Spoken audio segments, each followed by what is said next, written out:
he will change the government to indict people who disagree with him on political issues. Colorado judge keeps Trump on ballot, but finds he engaged in insurrection. So this was the discussion we were having about Donald Trump doing an insurrection, and then the 14th Amendment saying that he can't be elected anymore. A district court judge ruled that former President Donald J. Trump engaged in insurrection, but said the disqualification clause of the 14th Amendment did not apply to him. That's weird. You did the thing that's against the law, but the law doesn't apply to you. Very strange. I'm not entirely sure how we got to this point, but she ruled on Friday that he could remain on the primary ballot in the state, rejecting the argument that the 14th Amendment prevents him from holding office again, but doing so relatively narrow grounds that lawyers for the voters seek to disqualify him said they would appeal.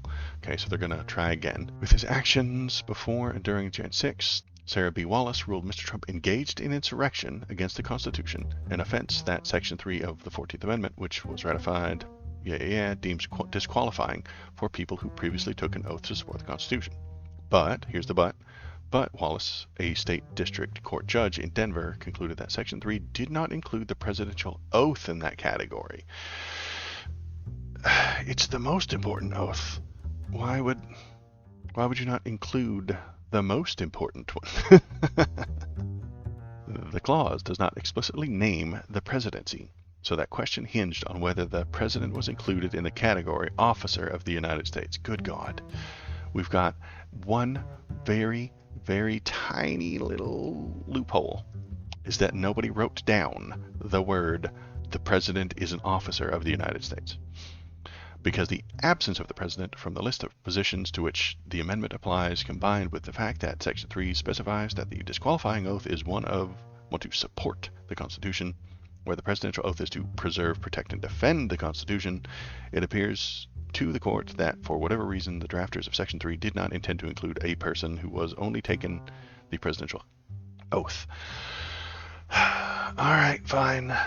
It's the way it's written. I'm not happy about it, but that's fine. I mean, that's what the judge has said. The judge is smarter than me. The judge looks at the Constitution and the rules and things like that and is more intelligent than I am. Fine. I take Judge Wallace's opinion seriously.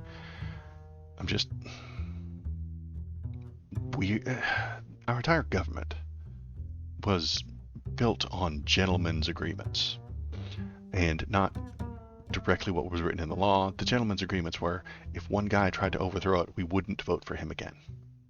We all kind of thought that was obvious and blatant and plain, and no one need to explain that. No one would need to write down that on the rules. You shouldn't let the guy who tried to overthrow the government run next time. Nobody wrote that down. And because nobody wrote it down, it's not in the law. And so when Donald Trump tries to overthrow the government and then runs again later, there's no rule saying you can't. There's no rule saying that a dog can't play basketball. And that's the world we live in right now. There's no rule that says the dog can't play basketball, because no one ever thought that you would have to write that down. But apparently we do. And writing things into the law and the Constitution now is impossible. You are not getting any new things passed. They barely handle a budget, which is mandatory every year. Changing the rules and making the rules so that they might affect Republicans is going to be impossible from now on. Yeah, you're right, Shuzeto. They do use the text when they feel like it, and when they don't feel like it, they use the spirit of the law. Yeah, they will jump back and forth when it makes their argument correct. If textualism makes their argument correct, that's what they will use. If the spirit of the law makes their argument correct, that's what they'll use. And they will flip-flop back and forth between them. Let's see. So he's going to be on the Colorado ballot, which is fine. It is a thing that I saw as a weird issue. If he weren't on the ballot, that could cause some issues, that could cause some problems, that could cause could literally cause some violence. All right, let's listen to this guy. He's MSNBC. I know he's a liberal and a Canadian. We won't hold that against him just yet, but he's agreeing with me, so that Donald Trump is the greatest threat the world faces. And that is something that I've been saying for a very long time. Of historic challenges, the war between Israel and Hamas, with thousands of Palestinian civilians caught in the middle of what could become a much bigger war. The ongoing Russian invasion of Ukraine. deepening fears of whether China might invade Taiwan while America is indirectly supporting two major wars, extreme political polarization around the world and here in America, not to mention a climate crisis that threatens the habitability of our very planet. So much is going wrong, so much threat around us. Which one is the most serious threat to global stability? None of the ones I mentioned. The greatest threat to the stability of the world right now remains a twice-impeached, multiply indicted former president of this nation. Donald Trump is the greatest threat the world faces. Here's why. Those real global crises I mentioned actually hang in an extremely delicate balance with President Biden's steady hand on the wheel. As chaotic as things may seem right now, ask yourself, how much worse do they get with Donald Trump in the White House? He's on the case. I think that's an excellent point. Everything would be more chaotic. He would be in front of the news every day. When COVID happened, it became the Donald Trump show. He would show up and just talk to the camera. It was his favorite part of being a president, was when COVID happened and he got to go out every morning, talk to the people. He loved it. That was his favorite part. And he would be doing that right now about the Israel-Gaza conflict, and he would be making it worse. Joe Biden is with Ukraine. He's redeveloping a relationship with Xi in China. He sure has annoyed a lot of people at home with his Israel policy, but he has created more space for an American president to influence Israel than we've seen in a while. I don't exactly agree with that one. I think old Joe Brandon's done kind of a bad job. He's got a boomer's take on Israel, and I would like there to be a ceasefire. But he's not going to say that. And he has a real commitment to solving the climate crisis. Here's how those situations could play out with Donald Trump at the helm, according to a recent piece by The Economist. Quote, knowing that America would abandon Europe, Mr. Putin would have an incentive to fight on in Ukraine and to pick off former Soviet countries such as Moldova or the Baltic states. Without American pressure, Israel is unlikely to generate an internal consensus for peace talks with the Palestinians. By asserting that America has no global responsibility to help deal with climate change, Mr. Trump would crush efforts to slow it. And he is surrounded by China hawks who believe confrontation is the only way to preserve American dominance. Caught between a deal-making president and his warmongering officials, China could easily miscalculate over Taiwan with catastrophic consequences. Donald Trump is quite... I would agree with that, too. Donald Trump is more chaotic. We all know it. He will say one thing, and then he will talk to somebody, and he will say a different thing. He will flip-flop back and forth on whatever gets him the most views and adulation in tomorrow's headline. And that could cause China to misstep and not know what's going on, and then they do something stupid in Taiwan based on what he said last week, but he's not going to say it next week, and it could just cause chaos. Quite literally on the wrong side of every global issue and, ironically, every domestic issue. In particular, with his revisionist history version of the January 6th attack on the Capitol. He calls the rioters who are awaiting trial or sentencing not prisoners, hostages. And he would like nothing more than to whitewash the violence of that day. In Special Counsel Jackson... I mentioned that last week with the Tucker thing. Tucker was ignoring crimes a man committed because those crimes were in service to Donald Trump. If you commit crimes and it furthers Donald Trump's interest, you didn't commit a crime, according to them. Smith's case against him for his efforts to overturn the 2020 election. Donald Trump even tried to have references to the violence on January 6th stricken from the indictment and, by extension, from the trial. But today, the judge, Tanya Chutkan, is saying, nuh-uh, ruling against Donald Trump's request to sanitize Jack Smith's indictment from the brutal reality of that day that we all saw. In their filing to Judge Chutkan, Jack Smith and his team argued that January 6th was, quote, the culmination of the defendant's criminal conspiracies to overturn the legitimate results of the presidential election when the defendant directed a large and angry crowd, one that he had summoned to Washington, D.C. and fueled with knowingly false claims of election fraud to the Capitol to obstruct the congressional certification proceeding, end quote. Jack Smith's filing makes an important point about the power of Trump's words and his willingness to use the threat of violence to achieve his goals. Just within the past few hours tonight, a Colorado judge ruled that Donald Trump's January 6th speech led to the violence of that day. Quote, the court finds that Trump's ellipse speech incited imminent lawless violence. Trump did so explicitly by telling the crowd repeatedly to fight like hell, to walk down to the Capitol, and that they needed to take back our country through strength. He did so implicitly by encouraging the crowd that they could play by very different rules because of the supposed fraudulent election, end quote. Now, the Colorado judge didn't go so far as to block Trump from appearing on the ballot in the case, saying, quote, established that Trump engaged in insurrection on January 6, 2021 through incitement, and that the First Amendment does not protect Trump's speech, end quote. It is more evidence, however, that when Donald Trump speaks, his supporters listen. When he attacks Judge Chutkan, that sends a message to the people who live in thrall to him. Jack Smith and his team are set to make arguments before a federal appeals court on Monday about why the gag order on Trump should remain in place. But in their filing on the issue, they point out, quote, shortly after being assigned to the case, the court itself received a racist death threat explicitly tied to the court's role in presiding over the defendant's case. Oh, good. Okay. I think we get the point. There's only 2 minutes left. Let's keep going.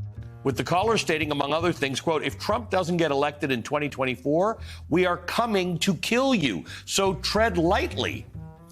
And then a word that starts with a B and ends with an H. You will be targeted personally, publicly, your family, all of it, end quote.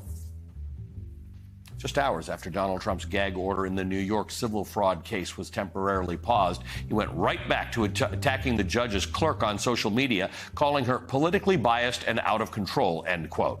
In California yesterday, the man who attacked Speaker Nancy Pelosi's husband with a hammer last year was convicted after a 4-day trial. Now, on the stand in his trial, David DePape testified how fringe conspiracies, quote, awakened him to the truth. And from there, he became a supporter of Mr. Trump.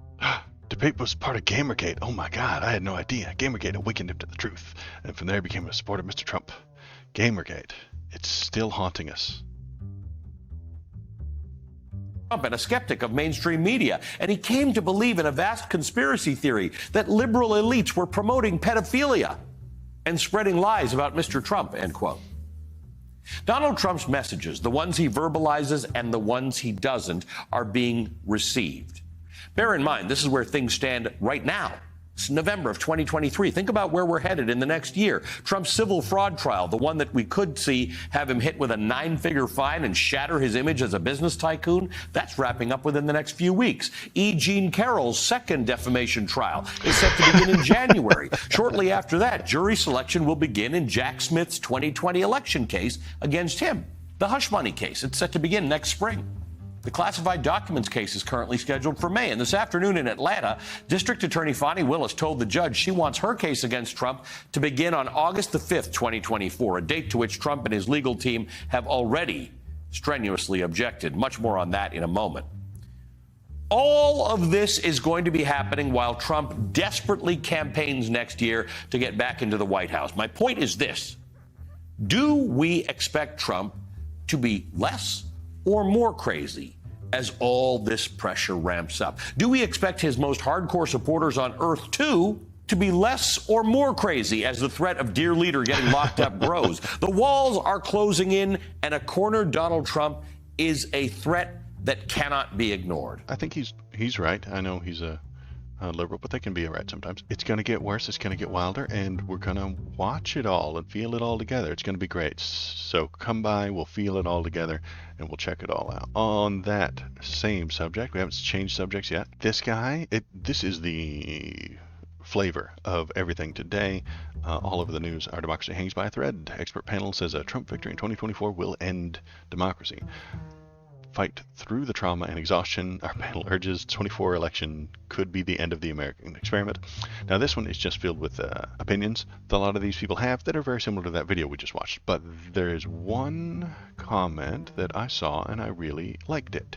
This one right here. This guy, who used to be a right-winger, said, "Before and after our upcoming elections, I will engage with the MAGA voters, not by impugning them and insulting them, but by showing them that realizing we were wrong and acknowledging our errors are traits of strength, not weakness."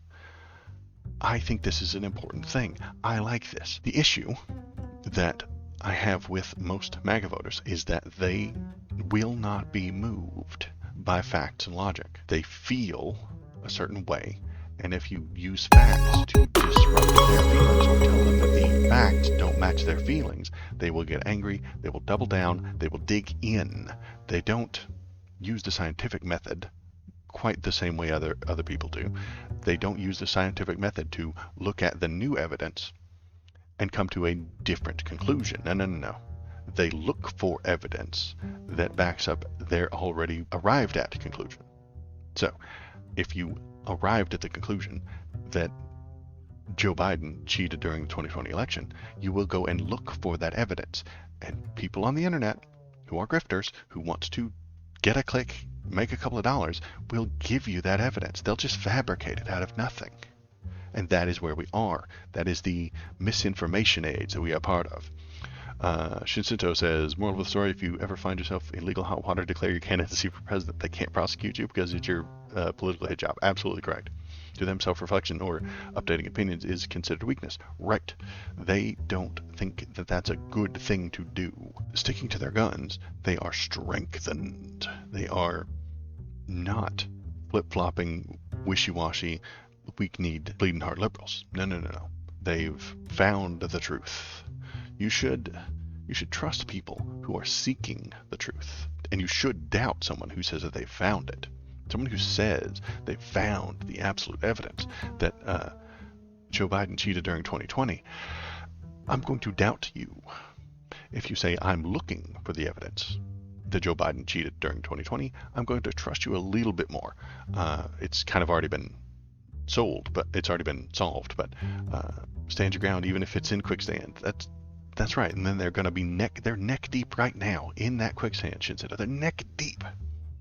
Telling you they're not in quicksand. They're neck deep in it, and they're saying we are not in quicksand. We are exactly where we want to be. We are as strong as we've ever been, and this is where we will stand, and we will do nothing about it.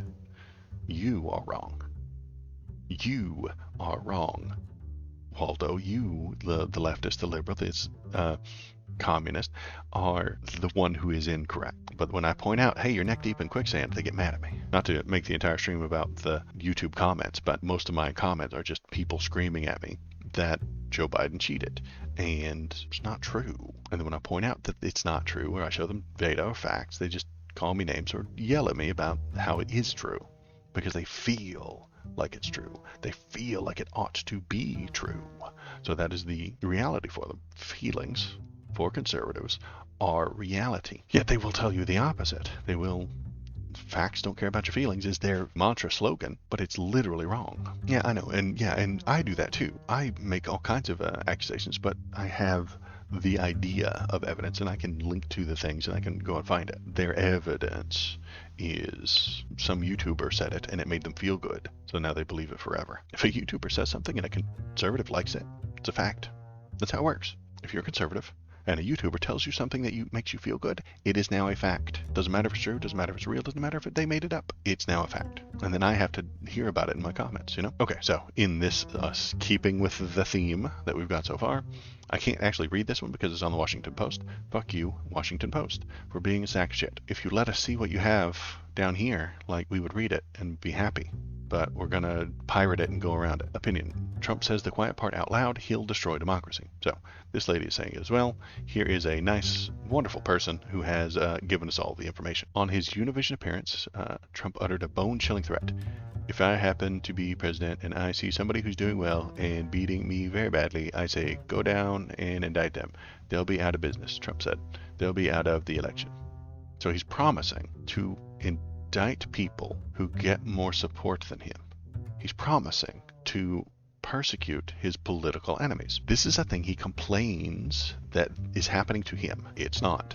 Donald, you committed crimes. Okay?